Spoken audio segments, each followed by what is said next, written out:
Yo ma gueule, aujourd'hui dans ce nouveau vlog, je vais t'expliquer le muscle que personne n'entraîne, pourquoi personne ne l'entraîne, pourquoi personne ne sait comment l'entraîner et pourquoi tu n'as sûrement jamais entendu parler de ça. Donc bien sûr, aujourd'hui, je vais te parler des muscles du cou mon pote. Donc reste bien jusqu'à la fin de cette vidéo et tu vas comprendre pourquoi personne n'en parle déjà, les bénéfices que tu vas avoir, que tu vas en tirer à entraîner ton cou et surtout les risques à ne pas le faire. Et en dernier temps, je vais t'expliquer comment entraîner ton cou de façon sécuritaire, progressive pour avoir des vrais résultats rapides.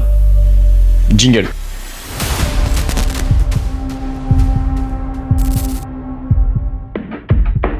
Oh, ça va être long. Putain, j'ai besoin d'un café, sa mère. Ouais, ça va faire quelques temps que je prends plus de café, mais voilà, je travaille beaucoup trop. Donc j'ai besoin d'un café, sauf que là il est 14h30, et si j'en prends un maintenant, par contre moi je dormirai pas. Et demain ce sera pire. Voilà. Si vous voulez qu'on vous fasse une vidéo sur la caféine et pourquoi j'ai essayé d'arrêter la caféine, et pourquoi là j'en reprends, mais avec stratégie, dites-le moi en commentaire, ça peut être méga sympa. Donc, là, Make Neck Training Great Again. Bon, il y en a beaucoup qui se sont foutus de ma gueule à la salle, là, au QG. Vous verrez. Non, parce que des fois, je finis mon entraînement. Donc, je m'entraîne quand il n'y a jamais personne. Mais des fois, je finis mon entraînement. Il y a des membres qui arrivent pour leur séance du soir et ils me voient entraîner mon cou. Et donc, forcément, tout le monde se fout de ma gueule. Tout le monde me prend en story. Partage. Regardez, ce gros con. Il est trop con. Il fait son cou, le gros con. Mais il y a une raison pour laquelle j'entraîne le cou. Déjà, parce que Steven, qui était en stage il y a pas longtemps, il a dit t'es bien de partout, mais t'as un tout petit coup, du coup ça va pas. Là du coup j'ai été assez vexé. J'étais content, tu vois, il m'a dit t'as des bons trapèzes et tout ça, mais par contre t'as un tout petit coup. Et ça, non, c'est pas passé. Et puis là je me suis remis à le refaire. Sachant que la première fois que j'entraînais mon cou, c'était quand je faisais du bodybuilding en 2018 ou 2019, je sais plus. Et là aussi on se foutait de ma gueule, c'était à Fitness Park, je m'en rappelle. Premier point, pourquoi personne ne te parle de l'entraînement du cou? Je vais commencer par le dernier point. Déjà c'est pas sexy. Effectivement, d'entraîner son cou, c'est pas très sexy, t'as pas un pump de malade, t'as pas un gros bras avec des grosses veines, tu te balades comme ça, t'as pas une stimulation cardio de ouf, c'est pas polyarticulaire, quoique, c'est pas fun. En plus, t'as soit l'air d'un con, on va pas se mentir, quand tu mets ton harnais sur la tête et tu fais tes extensions comme ça, on dirait soit un mec sorti d'asile, donc un fou, soit un sadomaso qui s'est trompé d'endroit en fait. Et ensuite, pourquoi personne n'en parle? Parce qu'en général, personne ne sait qu'il y a des muscles dans le cou. C'est comme quand je dis à mes clients, bosse pieds nus, tu verras, tu vas travailler tes muscles du pied, ils sont là comme ça, mais t'as pas de muscles dans le pied. Donc le cou c'est pareil, c'est pas que des tendons, tu as des muscles. En gros, les muscles de ton cou, on peut le diviser en deux catégories. T'as le trapèze supérieur, donc qui s'insère là sur l'occiput. Qui va te permettre de faire ton extension en fait de nuque, et le deuxième c'est le sternocléidomastoïdien, donc les divisé en 4 chefs. Je te simplifie la chose grossièrement, il s'insère là, il est assez gros, bim, il s'insère sur l'éclave et puis en fait il te permet de faire les rotations, les inclinaisons, les flexions et les flexions devant. Grosso modo, c'est les deux principaux qu'on va travailler quand on travaille le cou. Il y a des tonnes et des tonnes d'autres muscles dans le cou, notamment ceux qui vont maintenir ta posture, ceux qui vont te permettre de reculer la tête, de l'avancer. Bref, donc pourquoi ton influenceur préféré ne t'en a jamais parlé? Déjà, parce qu'il sait même pas ce que c'est, il sait même pas qu'il y a des muscles dans le cou. 2, il saurait même pas dire ce nom. Et 3, ça fait 4, super. Et 4, il a jamais entraîné son cou. Donc qu'est-ce que tu risques si tu n'entraînes pas ton cou? Déjà, si tu pratiques des sports de contact, comme par exemple le MMA, la boxe taille, la lutte, le crossfit, effectivement, parce que quand on fait des HSPU, on a besoin d'un cou solide. Le rugby, tous les sports de contact comme ça, en fait, si tu ne le fais pas, tu as un manque de stabilité au niveau de ta nuque et de ta tête, et donc du coup, un plus gros risque de blessure et de non-performance. Quand tu te prends un choc, un plaquage au rugby, si ta nuque n'est pas solide et maintient bien ta tête, tu peux te prendre un KO. Quand tu te prends un crochet et que ta tête n'est pas bien solide, tu as plus de chances de prendre un KO. S'il est bien placé et bien puissant, même si ta nuque est solide, tu as quand même un gros risque de tomber dans les pommes. Ensuite, tu t'exposes à un risque de cervicalgie chronique plus important. Au global, tu auras une posture un petit peu plus à chier, tu auras un moins bon transfert de force. L'énergie qu'on prend dans le sol sera moins bien transférée si tu as une partie qui est toute molle.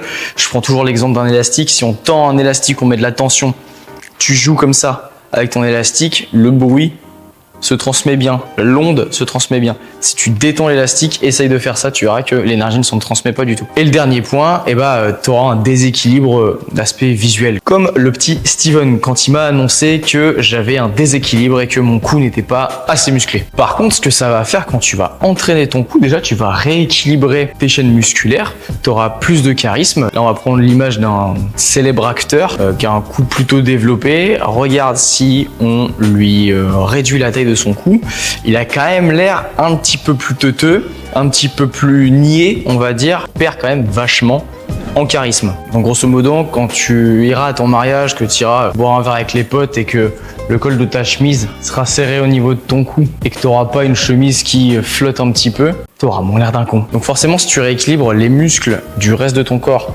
avec les muscles de ta nuque, tu t'exposes à un risque de blessure inférieur. Si tu fais du crossfit, donc dans le crossfit, il y a notamment des HSPU. C'est vrai qu'on peut avoir des petites cervicalgies après avoir fait un bon gros nombre de HSPU, surtout si tu enchaînes les HSPU où tes jambes descendent en même temps que tes bras, donc tu as une moins grosse retenue, tu vas beaucoup plus vite, tu as un plus gros impact au niveau du coussin, donc de la mat et de ta tête. Donc forcément, si tu as un cou beaucoup plus solide, tu t'exposes à moins de tassement, tu t'exposes à moins de douleur. Si tu fais des sports de contact, de combat, etc., ça va également être beaucoup plus intéressant en fait pour ta performance et limiter le risque de blessure. Et en gros, t'inverses un petit peu tous les risques que je t'ai donné tout à l'heure pour avoir les bénéfices de l'entraînement du cou. Donc tous les muscles du cou en gros vont intervenir dans plusieurs mouvements et anti-mouvements. Ça c'est également important de le souligner. Les mouvements, ça va être extension de la nuque, flexion de la nuque, inclinaison latérale de la nuque, rotation et surprise, flexion plus rotation.